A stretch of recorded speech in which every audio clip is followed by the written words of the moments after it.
You don't feel depressed because your life is bad. That's the lie that keeps you stuck. On paper, things are fine, maybe even better than before. Yet something feels hollow, heavy, unfinished. The problem isn't sadness. It's misalignment. Depression often begins the moment your outer life starts moving faster than your inner truth. You keep showing up, performing, progressing, but none of it feels earned anymore. Not because you're lazy or ungrateful,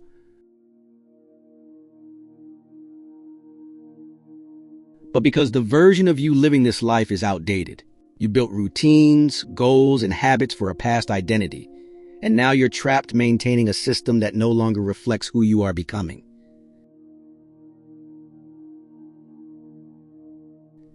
That tension doesn't scream, it whispers.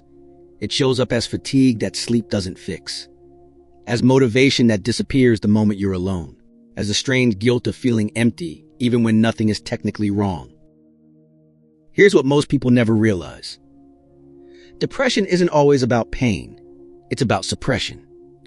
You've been ignoring a deeper signal for too long. The signal says, this no longer fits. But instead of listening, you distract yourself. You stay busy. You consume. You chase improvement without direction. And every time you do, the gap widens between who you are and the life you're living. That gap is what drains you. That's why rest doesn't restore you. That's why motivation feels forced. Your mind isn't broken. It's resisting a story it no longer believes in. And when the mind resists, the body slows everything down. That's what depression really is in many cases. An internal brake system activating because you're driving toward a destination that doesn't feel true anymore. This is the moment most people misunderstand and escape from. They assume something is wrong with them, so they try to fix themselves instead of questioning the path they're on. But the people who grow, the ones who actually transform, pause here. They stop numbing. They stop pretending. They ask the harder question, what part of my life am I living out of obligation instead of alignment? Because emptiness isn't a flaw, it's feedback. It appears right before a shift, not after one. Ignore it, and it turns into years of quiet dissatisfaction. Listen to it, and it becomes clarity. Not instant happiness. Clarity. And clarity is dangerous in the best way. It forces decisions. It demands honesty.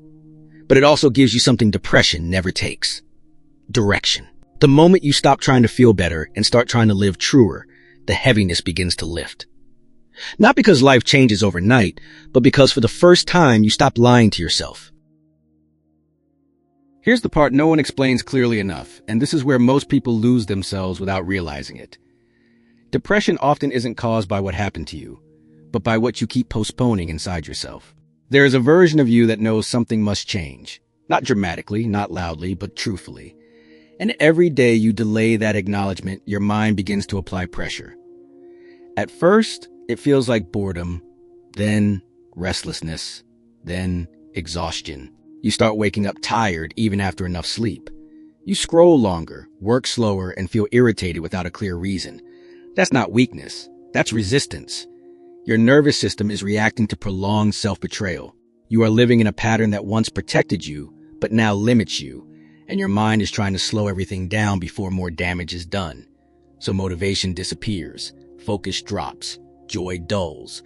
Not because you are broken, but because something inside you refuses to keep going the same way. Most people misinterpret this signal and immediately look for surface solutions. They change habits, consume more content, chase productivity, or blame discipline. But discipline cannot fix misalignment. You can force yourself to function for a while, but the cost compounds quietly. The more you ignore the inner signal, the more your body compensates by shutting down energy. This is why people say, I don't know what's wrong with me, while their life looks fine from the outside. The truth is, your mind has stopped believing in the story you're living. You're following rules you didn't consciously choose anymore. You're meeting expectations that no longer reflect your values. And when meaning disappears, effort feels pointless.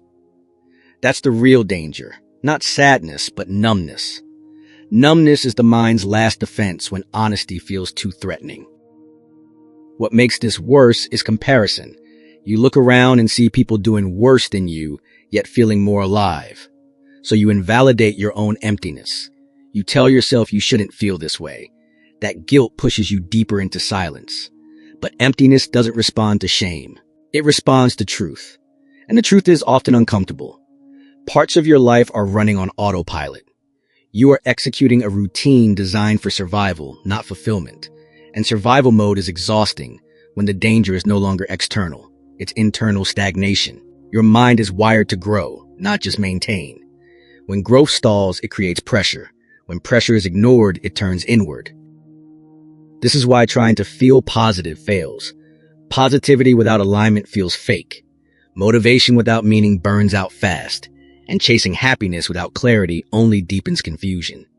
The mind doesn't want you to feel good. It wants coherence. It wants your actions, beliefs, and identity to match. When they don't, depression acts like a warning light, not to scare you, but to stop you from continuing blindly. The tragedy is that many people numb this signal instead of decoding it. They never realize that this low point isn't a breakdown. It's a threshold. A moment where your old identity stops working, but your new one hasn't been built yet. And that in-between space feels empty, heavy, and lonely. But it's also where real change begins.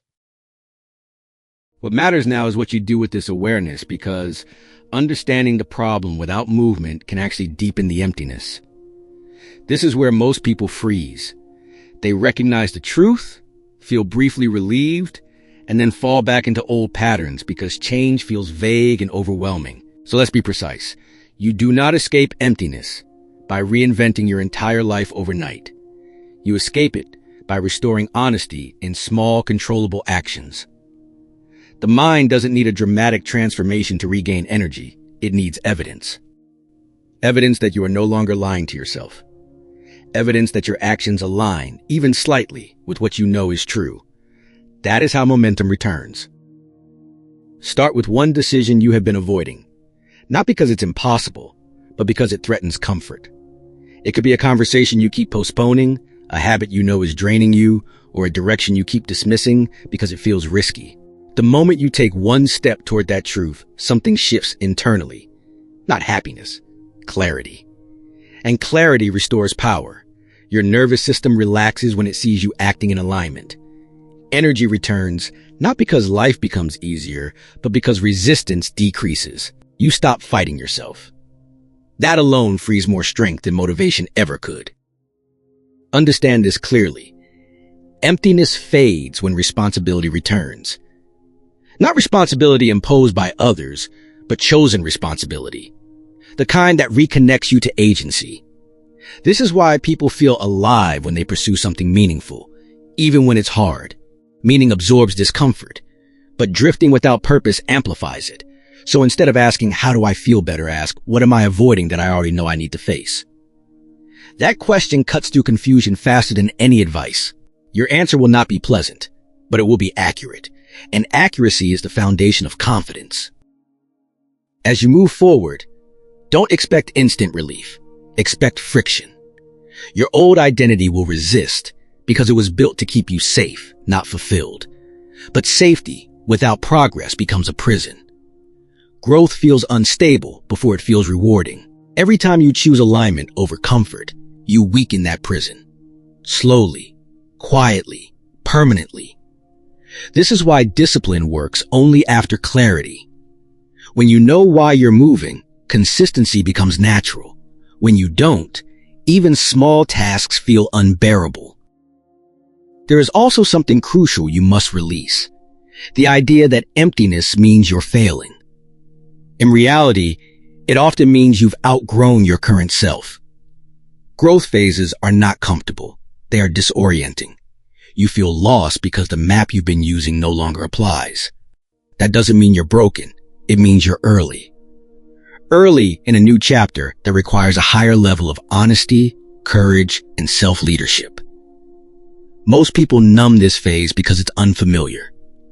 The few who lean into it change their lives quietly, without needing validation. And here's the final truth most people never hear. You don't need to find yourself. You need to stop abandoning yourself. The emptiness lifts when your actions start matching your awareness. When you do what you know instead of waiting to feel ready. Readiness comes after movement, not before it. So take one step today that your future self would respect. One honest step. That's how meaning rebuilds. That's how energy returns. And that's how the void you've been feeling turns out not to be emptiness at all, but space. Space for the person you're becoming.